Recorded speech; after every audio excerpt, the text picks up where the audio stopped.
दोस्तों, जैसे ही बारिश का मौसम दस्तक देता है तो ऐसे मौसम में लोग कंस्ट्रक्शन के काम से ज्यादातर परहेज करते हैं। ऐसा इसलिए क्योंकि ज्यादा पानी की वजह से कंस्ट्रक्शन करना थोड़ा मुश्किल हो जाता है। लेकिन अब सवाल ये आता है कि बरसात के मौसम में इंजीनियर्स घर को नहीं बना पाते तो फिर बहती हुई नदियों और बड़ी बड़ी लहरों वाले समंदरों के बीच इंजीनियर्स इतने विशाल और सालों साल तक चलने वाले मजबूत पुल कैसे बना लेते हैं?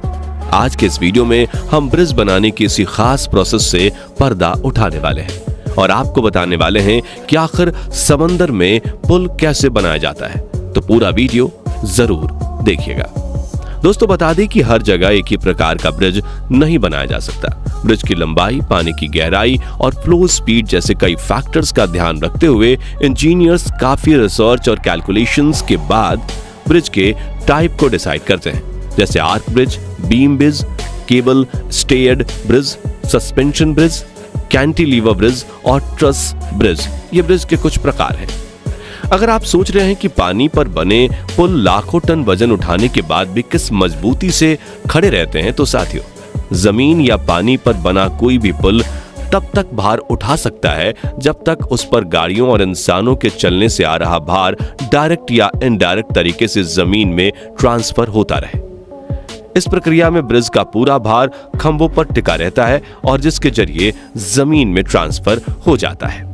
मजेदार बात यह है कि पानी पर पुल बनाने के प्रोसेस में सबसे कठिन काम है इसके पिलर्स यानी कि फाउंडेशन बनाना, जिसके जरिए पूरा ब्रिज खड़ा होता है। इस प्रक्रिया की शुरुआत कुछ फैक्टर्स को मिक्स करने से होती है, जैसे कि पानी की न्यूनतम और अधिकतम गहराई, बहाव की सबसे तेज गति, नदी या समंदर के पानी के नीचे के मिट्टी का प्रकार, ब्रिज का खुद का वजन और ब्रिज पर चलने वाले व्हीकल्स की मैक्सिमम वेट। इन फैक्टर्स के साथ कैलकुलेशन करने के बाद इंजीनियर्स ब्रिज का स्ट्रक्चर तैयार करते हैं। गहरी नदियों और समंदर में पुल बनाने के लिए इंजीनियर्स कॉफरडम तकनीक का इस्तेमाल करते हैं, जिसमें स्क्वायर या राउंड प्रकार तय करके पुल की नींव बनाई जाती है, जिसे हम कॉफरडम कहते हैं। कॉफरडम के स्ट्रक्चर को बनाने के लिए सबसे पहले तय साइज का स्टील स्ट्रक्चर बनाया जाता है, जिसमें स्टील के पीसेस को फिट किया जाता है।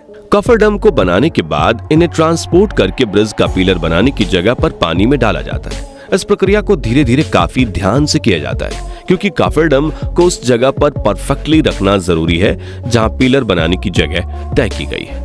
अब मोटर और पंप की मदद से कॉफरडम में भरा हुआ पानी बाहर निकाल दिया जाता है, जिससे काम करने के लिए इंजीनियर्स और वर्कर्स को पानी के बीच एक खाली जगह मिल जाती है, जिसके बीच में वर्कर्स की टीम काफी मजबूत पिलर बनाने में लग जाती है। इस दौरान ये बात ध्यान में रखी जाती है कि कॉफरडम में किसी भी तरह से बाहर से पानी का बहाव ना आए। इस तरह से कॉफरडम के जरिए पिलर बनाया जाता है। हालांकि हर जगह, जैसे कि गहरे समंदर के बीच, कॉफरडम का इस्तेमाल नहीं किया जा सकता। वहां वाटर ट्रांसपोर्ट के जरिए बड़ी बड़ी मशीनें ले जाई जाती हैं, जिसकी मदद से तय की गई जगह पर पिलर बनाने के लिए बोरवेल की तरह ही खड्डा खोदा जाता है। फिर उन खड्डों में स्टील के ट्यूब्स या पाइप्स डाली जाती हैं। फिर एयर प्रेशर तकनीक के जरिए इन स्ट्रक्चर में से पूरा पानी निकाल दिया जाता है। जमीन के अंदर तक किए गए होल और स्टील केस से एक स्टेबल फ्रेम बन जाती है।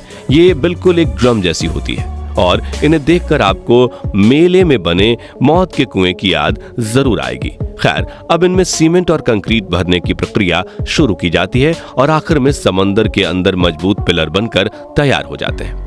एक और पानी के अंदर ब्रिज का फाउंडेशन बनता है, वहीं दूसरी ओर फैक्ट्रीज में रोड को बनाने के लिए बड़े बड़े सीमेंट कंक्रीट ब्लॉक्स बनाए जाते हैं, जिन्हें पहले रोड ट्रांसपोर्ट और फिर वाटर ट्रांसपोर्ट की मदद से पिलर्स तक पहुंचाया जाता है, जहां वर्कर्स बड़ी बड़ी मशीन्स की मदद से इन सीमेंट कंक्रीट ब्लॉक्स को पिलर्स के ऊपर एक दूसरे से जोड़ते जाते हैं और रोड बनता जाता है। साथियों, भले ही ये प्रक्रिया हमने आपको कुछ मिनटों में बता दी हो, लेकिन पानी पर साधारण पुल से लेकर कई किलोमीटर लंबे पुल बनाने में काफी मैन पावर, समय और पैसों की जरूरत होती है। क्या आपको पता है कि दुनिया का सबसे बड़ा सी ब्रिज चाइना में स्थित है, जिसे हांगकांग जुहाई मकाओ ब्रिज के नाम से जाना जाता है। समंदर पर बना ये पुल 55 किलोमीटर लंबा है, जिसे 3 केबल स्टेड ब्रिजेस, एक समंदर के अंदर बनी टनल और 4 आर्टिफिशियल आइलैंड को जोड़कर बनाया गया है। इसे बनाने में 9 साल से भी ज्यादा का समय और करीब 20 मिलियन US$ की लागत लगी थी। दोस्तों, सबसे खास बात यह है कि ब्रिज बनाने के क्षेत्र में हमारा भारत भी दुनिया के कई बड़े देशों से भी आगे है और हमारे यहाँ कई ऐसे बड़े बड़े पुल हैं जो जनता को एक जगह से दूसरी जगह जल्दी पहुंचाने में काफी सहायता करते हैं। तो आइए अब जानते हैं भारत के 8 सबसे बड़े ब्रिज के बारे में। नंबर 1 पर है भूपेन हजारिका सेतु। नॉर्थ ईस्ट के असम राज्य में मौजूद भूपेन हजारिका सेतु भारत का सबसे लंबा पुल है, जो कि असम राज्य और अरुणाचल प्रदेश को एक दूसरे से जोड़ने का काम करता है। इस ब्रिज का कंस्ट्रक्शन 2003 में शुरू हुआ था और 2017 में इस उद्घाटन किया गया था। बता दें कि असम की लोहिया नदी पर इस ब्रिज को बनाने में इंजीनियर्स को 14 साल इसलिए लगे थे क्योंकि ये 9.15 किलोमीटर लंबा है और इसे बनाने के लिए बहती नदी में कई मजबूत पिलर खड़े किए गए हैं। दूसरे नंबर पर है दिबांग रिवर ब्रिज। दोस्तों, हालांकि दिबांग रिवर ब्रिज उतनी ज्यादा एडवांस तकनीक से नहीं बना और इसकी चौड़ाई भी कम है, लेकिन लंबाई के मामले में ये भूपेन हजारिका सेतु के बाद भारत का दूसरा सबसे लंबा पुल है और इसकी लंबाई 6.2 किलोमीटर है। अरुणाचल प्रदेश के बोमजीर और मालेक गांव को ये जोड़ता है और इसे भारत के सबसे महत्वपूर्ण ब्रिज में से एक माना जाता है। तीसरे नंबर पर है बांद्रा वर्ली सी लिंक। मुंबई में समंदर पर बना यह ब्रिज अपने आप में ही एक इंजीनियरिंग का अद्भुत नमूना है। राजीव गांधी सागर लिंक के नाम से जाने जाने वाला यह ब्रिज 5.6 किलोमीटर लंबा है और ये बांद्रा को मुंबई के पश्चिमी शहरों से जोड़ता है और 8 लेन वाले इस पुल को बनाने में 10 साल का समय और करीब 2.25 लाख करोड़ रुपए की लागत लगी थी। चौथे नंबर पर है बगीबिल सेतु। दोस्तों, भूपेन हजारिका सेतु के बाद असम का सबसे बड़ा पुल बगीबिल सेतु है, जिसकी लंबाई 4.94 किलोमीटर है।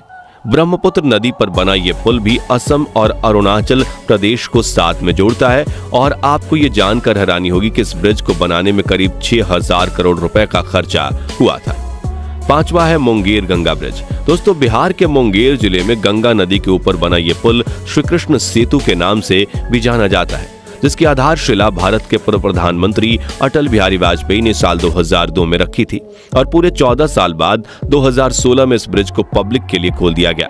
साथियों, श्री कृष्ण सेतु पुल की लंबाई करीब 3.69 किलोमीटर और चौड़ाई 12 मीटर की है और इसे बनाने में लगभग 2,776 करोड़ रुपए खर्च हुए हैं। छठा है आरा छपरा ब्रिज।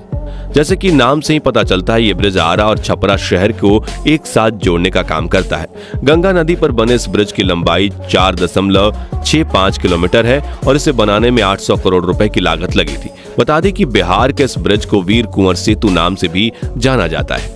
7वें नंबर पर है दीघा सोनपुर ब्रिज। दोस्तों, असम के बगीबिल सेतु के बाद दीघा सोनपुर ब्रिज को भारत का दूसरा सबसे बड़ा रेल रोड ब्रिज कहा जाता है। बिहार में स्थित इस ब्रिज की लंबाई करीब 4.55 किलोमीटर है। इस ब्रिज की खासियत यह है कि इसमें 2 फ्लोर्स बने हुए हैं। इसमें नीचे की तरफ रेलवे लाइन बिछी हुई है और ऊपर गाड़ियों के चलने के लिए सड़क भी बनी हुई है। आपको बता दें कि इसे बनाने के लिए 1,570 करोड़ रुपए खर्च हुए थे। 8वां है विक्रमशिला सेतु। बिहार के भागलपुर के पास बना ये ब्रिज नेशनल हाईवे 33 और नेशनल हाईवे 30 को जोड़ता है। गंगा नदी के ऊपर बने इस ब्रिज की लंबाई 4.7 किलोमीटर है। वहीं इस ब्रिज को बनाने में करीब 1,110 करोड़ रुपए की लागत लगी थी। कंक्रीट और आयरन से बना ये ब्रिज सफर करने में जनता का काफी समय बचाता है। तो दोस्तों, उम्मीद है कि इस वीडियो से आपने पानी के ऊपर बने इन ब्रिजेस के बारे में काफी कुछ जाना होगा। तो जल्दी से इस वीडियो को लाइक कीजिए और 1 मिनट का समय निकालकर इस जानकारी को अपने दोस्तों के साथ शेयर भी जरूर कीजिए। साथ ही ऐसे इंटरेस्टिंग नॉलेजेबल वीडियोस देखते रहने के लिए चैनल को सब्सक्राइब और फेसबुक पेज को फॉलो जरूर करें। धन्यवाद।